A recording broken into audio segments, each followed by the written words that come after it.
And on this panel at TIA 2016, Network of the Future service providers will debate issues like how spectrum will be handled to provide services to an increasingly hungry consumer base and how the role of policy is affecting business decisions. Here in the Dell TI&L studio at TIA 2016 are Craig Silliman, right next to me. He's Executive Vice President of Public Policy and General Counsel at Verizon. And then next to him is Jim Ciccone. He's Senior Executive Vice President of External and Legislative Affairs at AT&T. And on the end is David Cohen. He's Senior Executive Vice President at Comcast. And gentlemen, welcome to the program. Thank you. I know you had a little bit of a test run earlier in your panel at the conference, and now you're in the Dell TI&L studio to really do it for real. So, Jim, I wanted to start with you. You said something rather interesting. It was the entire conversation earlier during the conference. Your panel conference was very interesting, but one of the things that kind of stuck out to me is you said Congress needs to determine what the FCC should and should not be doing. They need to be given a 21st century mission, maybe something like consumer protection. Can you sort of elaborate on that thought, please? Yes, yeah, sure. I think the last time the Congress took a very serious look at the agency was 20 years ago, and so much has changed. The industry itself has become hyper-competitive, not just competitive, but hyper-competitive in almost every area. And I think an agency that was primarily designed to regulate and keep in check bad behavior by a monopoly or two is now really finding itself in a position of regulating what are very competitive industries. And I think it's appropriate in time for the Congress to take a fresh look at what the FCC should and should not be doing in the 21st century. And I think the last thing the Congress will want them to be doing is regulating the internet. And yet we have the agency itself moving into this space. And I think that itself is an indication that the Congress should be taking a look at this and should be making the decisions.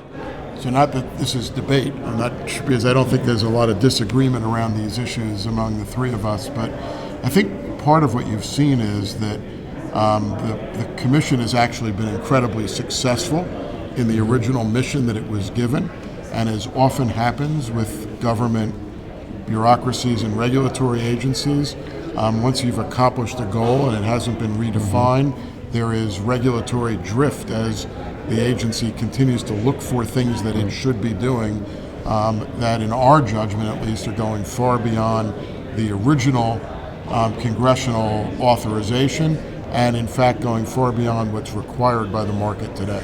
Yeah, I agree very strongly with both David and Jim. And to put a finer point on, David referred to the FCC has been successful. You think about what they were tasked with doing back over 20 years ago when the last statute was written.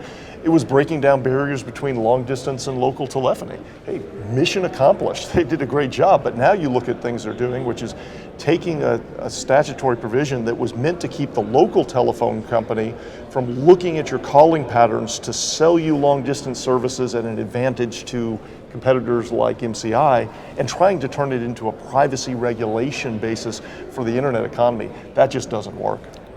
I'd add one other point on this too, and that is that the FCC operates under legislative authority delegated to it by the Congress. They've delegated that authority by statute. And I think a lot of the drift that David mentioned and the things that are, many of us find troubling about the FCC's current regulatory approach are things that frankly the Congress could have corrected along the way. I think what tends to happen is agencies, operate under a statute that becomes more and more remote from the modern circumstance we're dealing with, and so the agencies, in the absence of congressional guidance or statutory changes, tend to have to interpret the statutes themselves and apply them to circumstances that were really never intended by the Congress. I mean, I don't think the Congress ever really anticipated, the need to regulate in the internet space back in 1996. They certainly didn't in 1934. Yet there are a lot of issues that have come up that in the absence of a statute from the Congress, the FCC's been forced to deal with. So I think some of this is on the Congress itself. There for not having, kept the statute up to date and exercised effective oversight. David, I wanted to ask you, and this came up again in your previous panel at the TIA 2016 conference about telco pipes being dumb. Do you think the government, and by the way, TIA doesn't believe this, but do you think the government wants your pipes to be dumb? So I don't think the government wants our pipes to be dumb. I think the government wants to have a consensus that our pipes are dumb and that we are functioning in non-competitive markets, because those are the basic philosophical underpinnings that this current administration believes gives it the authority to go in and regulate what we think are very competitive markets, number one, and to regulate in a space where there are very smart networks involved with a lot of investment being made in those smart networks. And so those two principles, dumb pipes and lack of competition, are what provide the alleged philosophical underpinnings of an intrusive government regulatory regime, which is not really guided and is not really directed by those two findings, but is directed by a general ideology that this government seems to be developing, that the government can do a better job in delivering consumer value in broadband markets than private industry investing its own dollars, that has been responsible for this explosion of broadband capacity, explosion of smart pipes and smart internet systems, and has created an intensely competitive environment, all for the benefit of consumers. So that's the rub. Can the government do this better, or can the private sector, building on success of the last 20 years under Democratic and Republican FCCs, which has created a golden age of broadband, a golden age of investment, and great consumer choice and great consumer products, all basically being driven by the private sector operating under a light regulatory touch. And obviously, we think that that latter approach is the appropriate approach. It's one that is tried, true, and tested, and one that is continuing to produce great results for consumers going forward. I think David's spot on. I think one of the things that I think helps prove his point is the fact that the obvious evidence of competition that exists throughout our industry. But let's take, for example, the wireless industry. The evidence is in front of everybody's eyes. You can turn on your TV, you can see the pretty intense competition just watching a TV show. The FCC is required by law to annually assess the state of competition in the wireless industry. And for 7 years in a row, the FCC has refused to recognize the wireless industry as competitive, even though the evidence is obvious to every American that it's competitive. And the only reason for failing to do that, and frankly failing to take account of their own data on this subject, is so they can justify the regulatory interventions. This is an area where the FCC really needs to be a little bit more introspective and recognize that they're doing more harm than good through their approach.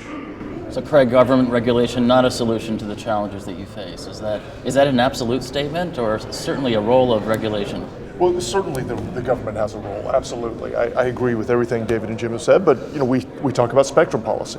The government controls the majority of the spectrum. We need the FCC to have a good, foresighted, and proactive spectrum policy, and I think they actually have a pretty good record on that, but they can't rest on their laurels.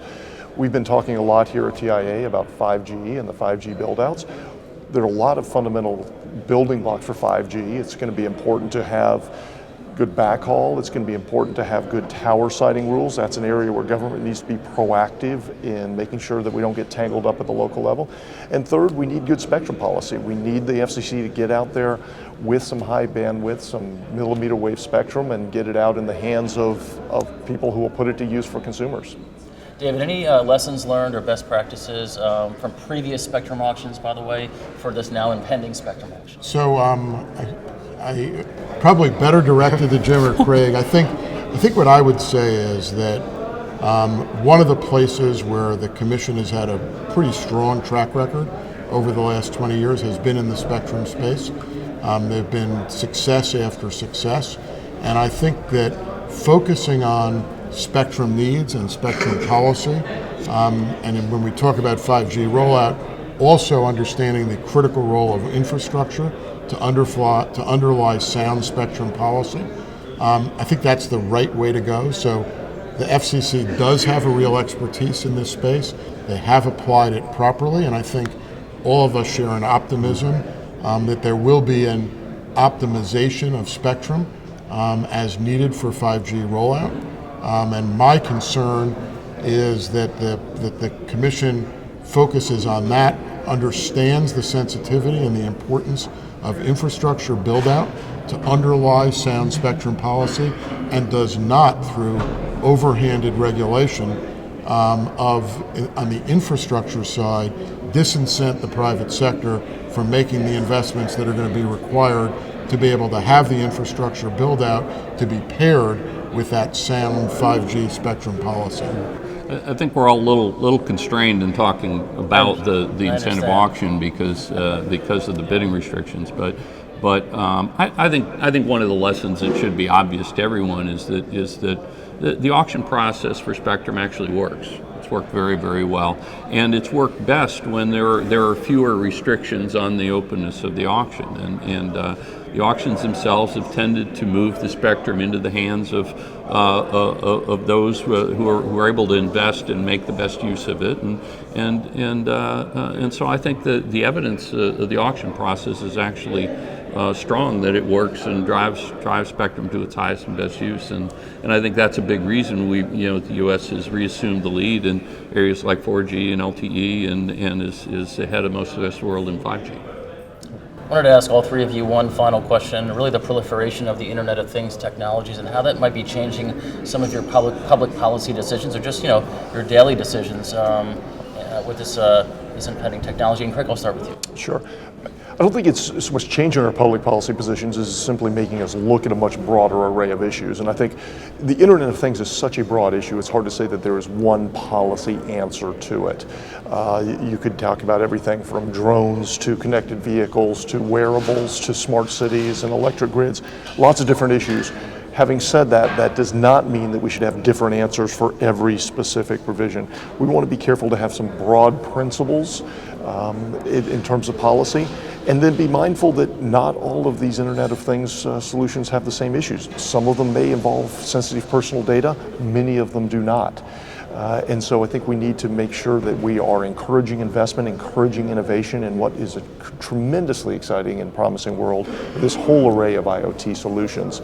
But it's really now moving into a new world. It's not changing our policy positions, but really just looking at what the new issues are in privacy and security, things like that. No, I think Craig's absolutely right. I think one other aspect of what he's talking about is that this area cries out for a concerted government policy, probably led by the Congress and probably by the President. Because what we're starting to see is the Internet of Things moves into all of the various things.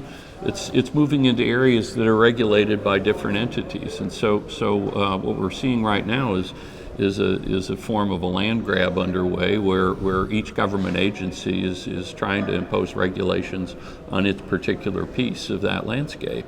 And you could end up with very different standards for very common technology.